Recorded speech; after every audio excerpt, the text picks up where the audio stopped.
আশ্রিতা মেয়েটির সংগ্রাম। নুসরাত মাত্র ১০ বছর বয়সে মা-বাবাকে হারায়। গাড়ি দুর্ঘটনায় তারা মারা যাওয়ার পর তার জীবন সম্পূর্ণ বদলে যায়। আশ্রয় হিসেবে সে মামার বাড়িতে যায়। কিন্তু এই বাড়িতে থাকাটাও তার জন্য এক ধরনের যুদ্ধ হয়ে দাঁড়ায়। মামার বাড়ির জীবন। বড় মামা সবসময় নুসরাতকে তুচ্ছ করে কথা বলতেন।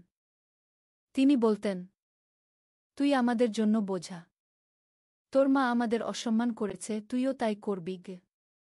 এইসব কথা শুনে নুসরাতের মন ভেঙে যেত। সে কখনো কারো সামনে কাঁদত না, কিন্তু রাতে বালিশ ভিজিয়ে ফেলত। তবে মেজ মামি ছিল একেবারে উল্টো। তিনি নুসরাতকে মেয়ের মতো ভালোবাসতেন। প্রায়ই বলতেন, তুই আমার মেয়ে। কেউ তোর ক্ষতি করবে সেটা আমি মেনে নেব না গি। মামাতো ভাই আব্রাহামের রাগ। আব্রাহাম, তার মামাতো ভাই, সবসময় নুসরাতের ভুল বের করার চেষ্টা করত। একদিন নুসরাত শার্ট আর প্যান্ট পরে নিচে এলো। আব্রাহাম রেগে বলল, তুই কি ছেলেদের মতো পোশাক পরে আমাদের সম্মান শেষ করতে চাস? আর এমন কিছু দেখলে সহ্য করব না গি। সেই ঘটনার পর নুসরাত আর কখনো শার্ট প্যান্ট পরেনি। কিন্তু এসব অপমান তার মনকে আরও শক্ত হতে শিখিয়েছিল।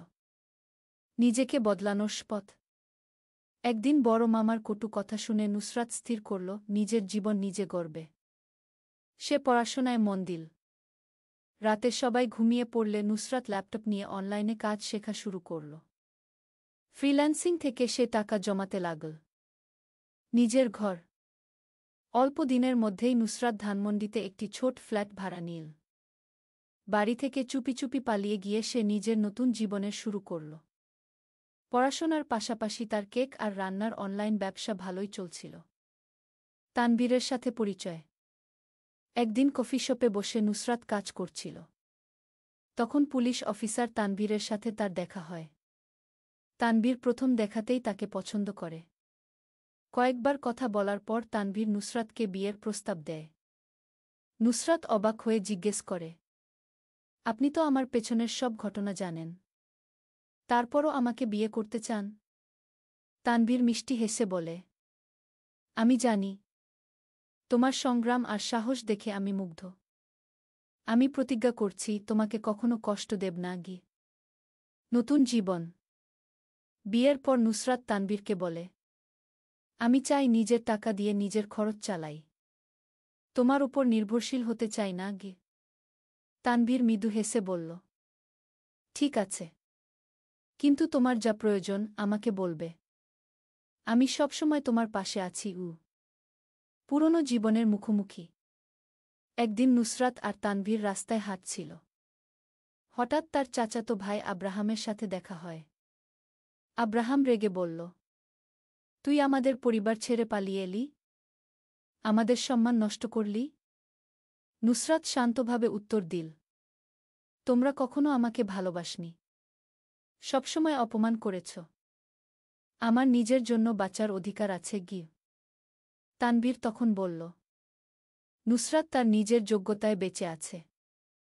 তোমাদের পরিবার তাকে কখনো সাপোর্ট দেয়নি। এখন তার জীবনে হস্তক্ষেপ করার অধিকার তোমাদের নেই গি। আব্রাহাম কিছুক্ষণ চুপ করে থাকল। এরপর বলল, তুই যা করেছিস ভালো করেছিস। সুখে থাকিস গু। সুখের জীবন। সেদিন থেকে নুসরাতের জীবন আরও শান্তিতে কাটতে লাগল। তার অনলাইন ব্যবসা আর তানভীরের ভালোবাসায় সে তার স্বপ্ন পূরণ করতে শুরু করল। তার সংগ্রামের গল্প যেন এক নতুন জীবন শুরু করার অনুপ্রেরণা হয়ে রইল। শেষ কথা। নুসরাতের জীবনে অনেক সংগ্রাম, কষ্ট ও অপমান ছিল, তবে সে কখনো হাল ছাড়েনি। প্রতিটি বাধা, প্রতিটি পরীক্ষায় সে শক্ত হয়ে উঠেছিল। তার ইচ্ছাশক্তি, পরিশ্রম এবং সাহস তাকে তার স্বপ্নের দিকে নিয়ে গেছে। আজ সে শুধুই তার নিজের জীবন গড়ছে না, বরং অন্যদেরও প্রেরণা দিচ্ছে যে, যখন কেউ নিজের জন্য সঠিক পথে চলে, তখন সমস্ত দুনিয়া তার পাশে থাকে।